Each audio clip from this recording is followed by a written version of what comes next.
Almost 20 years ago, if you can believe it, in February 2005, I was 15 years old and mostly in a closet. I had come out to my 4 best friends as well as my immediate family the year before. But otherwise, everyone at school, in my family, and in the world at large saw me as a straight person, and at that time, as a straight cisgender girl. That spring, our school's Gay-Straight Alliance hosted a panel with speakers from local organizations. It was the GSA's first year in existence at my high school, Ingram, a public school in Seattle, and I'd immediately started attending meetings. The panel was held in our school's theater as an alternative event you could go to instead of 6th period. I didn't have a signed permission slip from my 6th period teacher, but at the last minute, I decided to skip class and go to the panel anyway. Sometimes, skipping class is the right choice. Sorry to any teachers, parents, or librarians in the audience. As I sat there listening to the speakers talk about their queer identities, their lives, and the issues that they faced, I started to tear up. I held the feelings in until the end of the presentation, and as everyone milled around, my friends in the GSA noticed I was visibly emotional. "Why are you crying?" one of them asked. They sounded more sympathetic than that. "They're happy tears," I said, my voice cracking. "I'm bisexual, and listening to all these people talk, I just feel so accepted now." I did go back to my diaries from that time period because I have every diary I've ever written since 4th grade, and I did say those exact words, so I'm not making it up. They all exclaimed, taking turns to hug and congratulate me. "I'm bisexual," I said again, excited this time. Someone else overheard and high-fived me, and then I ran out into the hall as the last bell rang. I wanted to tell everyone I knew, and I wanted to tell them now. I'm a Leo, and I was a theater kid, so telling everyone in the most public way possible just made sense. "I'm bisexual," I told the first friend I saw, right there outside the band room. "I'm bisexual," I said to the crowd of band kids gathered nearby. "I'm bisexual," I said to more friends as they arrived at their lockers. As we laughed and hugged and jumped up and down, I felt free in a way I had never felt before. Something lifted off me then, a weight I'd been carrying since I figured out I was different at age 9. And with it went my fear that everyone I loved would abandon me if I came out. My family hadn't disowned me, my best friends had accepted me, and now my community was embracing me, literally and figuratively. In my diary I wrote, "This is the best day of my life." At that time, non-binary did not exist as a term. Transgender people were barely discussed. There was a T at the end of the LGBT acronym, and that was all I knew. I could count on 2 hands the number of books I could find in the library about queer characters, and I had hunted down as many as possible, hungry for a story like mine. The first YA book with a queer character I ever read I'd found totally by chance the year before. I was browsing the library stacks and pulled out a book with a blue-tinted cover depicting 2 girls with their heads close together, one leaning on the other. This looks gay, I thought, and I was right. The book was called Keeping You a Secret by Julianne Peters, a pioneering author of queer YA who passed last year. The main character, Holland, begins the story as student council president with a long-term boyfriend, but when the new girl, an out lesbian, comes to school, their connection changes everything she knows about her sexuality, her life, and the people around her. Many books of this time period centered on the experience of being closeted and coming out, often depicting loneliness, trauma, and homophobia. At the same time, they also showed the joy of self-discovery and following your authentic desires. As a teen, I was acutely aware of this tension. I wanted desperately to be my real self, to find out who that self was, but even after I came out, I felt isolated as one of the only out queer students at my school. 2005 was a different time, yet reflecting back from 2024, I feel the ghost of those years in what is happening today.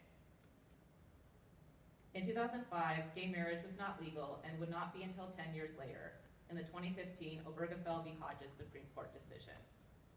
Only 2 years before, in 2003, the same year Keeping You a Secret was published, queer people had won a different major legal victory in the Lawrence v. Texas Supreme Court decision. This decision struck down the last remaining anti-sodomy laws in the US which were often used to criminalize queer people and anyone the state deemed a sexual deviant, simply for engaging in activity outside heterosexual procreative norms. The Supreme Court decision overturned these laws in the 14 states that still have them. In 2005, prison and police abolition, Palestinian liberation, and the return of land to indigenous people were not mainstream concepts discussed widely by everyday people, let alone the news and public figures. It was 8 years before the slogan Black Lives Matter would enter the public lexicon. In 2005, disabled people, another group of which I consider myself a member, had only been protected by the Americans with Disabilities Act for 15 years, since 1990. I did not learn about any of these topics with the depth and nuance they deserved in high school. Some of them I didn't learn about at all. Today, in 2024, there are now hundreds, maybe thousands, of YA books with diverse protagonists, written by diverse authors, on the shelves of bookstores and libraries everywhere. There are queer characters among them, with trans characters making inroads towards equitable representation. But we are in a battle with right-wing groups who seek the complete removal of these titles, and the erasure of our lives and histories by extension. Trans people are more visible than ever before, but there has been a massive uptick in the pursuit and passage of anti-trans legislation in nearly every state by, again, right-wing groups who want to eradicate us. The teaching of accurate history, anti-racism, and culturally sensitive and relevant lessons in schools is under attack. Even our social media platforms are censoring and deleting users who speak about racial injustice, sex education, queer and trans identities, and more. This widespread bigotry and censorship has a broad and deep negative impact on our society and everyone in it. From my specific vantage point as a queer and trans author, as I watch my books and those of other authors be challenged and banned, this censorship erodes our viability in the eyes of publishing. It remains to be seen how that will impact our livelihoods, whether we get published at all, and how that may push us and our stories back into the shadows. Even in the shadows, though, marginalized people have always found a way to make community, to be in solidarity with one another and resist oppression. In 2008, at 19, I was still one of the only queer people I knew, and I was newly questioning my gender. I sought refuge, wisdom, and hope, as I always have, in books, and I found the novel Stone Butch Blues by Leslie Feinberg. The book is semi-autobiographical, telling the story of Jess, a gender nonconforming butch lesbian who comes of age in the 1940s and follows her life up through the 1970s. She is taken in by the lesbian community in Buffalo as a teen, finds her place there through friendships and relationships, and goes on to become a union organizer, question her gender and pursue medical transition, and eventually find love and become comfortable in her non-conforming gender identity. It is widely acknowledged as a classic and essential queer literary work, and in its pages, I found the sense of community and connection to history I had longed for so deeply. Leslie Feinberg, may she rest in peace, was an ancestor who existed and made a life when queer and trans people could not publicly talk about who we were.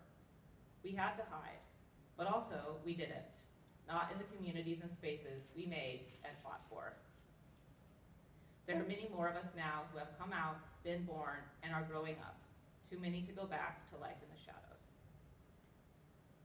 What is taken for granted now did not always feel inevitable. I still remember exactly where I was when I learned gay marriage had been legalized nationwide, how long the fight was, and how intractable it seemed at times. What feels inevitable does not always come to pass. The wave of anti-trans legislation sweeping the country often feels overwhelming, but everywhere they come for us, we fight back with community organizing, legal challenges, and more. I went to my first Pride Parade in 2006, at age 16. I was alone, standing in the crowd at the edge of 4th Avenue in Seattle, when I heard the roar of hundreds of motorcycles coming to life. Down the street they came, in slow, advancing circles, the dykes on bikes. At the time, I did not know their history as a nationwide lesbian motorcycle club founded in 1976. All I saw was their presence, their power, the sheer joy, resistance, and authenticity they projected as they led the parade, how queer people of all gender expressions and ages and ethnicities rode among them, and I cried. There they were, my past, my present, my future. Even when they try to stop us, we keep coming. Who is your community? Maybe it's the queer community, maybe it's the Black or Latinx or Indigenous community, maybe you are disabled, maybe it is multiple and more of these identities at once.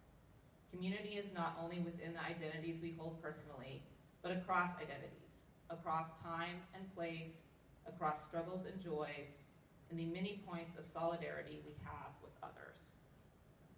What are your stories? What are your visions?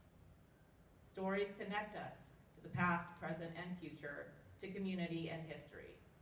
Through stories, we learn that we are not isolated in the moment that we live in. We are part of something much larger than our individual self. We are part of a movement, and all of us have a role. Maybe we will be known by name one day, and maybe we are each one of the thousands of unknown organizers, marchers, teachers, students, artists, workers, and more who will be remembered and felt in impact, in action, in cumulative effect, like a wave. We are never alone. There is a whole world of people living and fighting with us. As we contribute in the ways we can, we help this collective movement ensure that our lives, ourselves, and our stories can never truly be censored or erased. History is now, and we are a part of it. The future is coming, and I will see you there. Woo!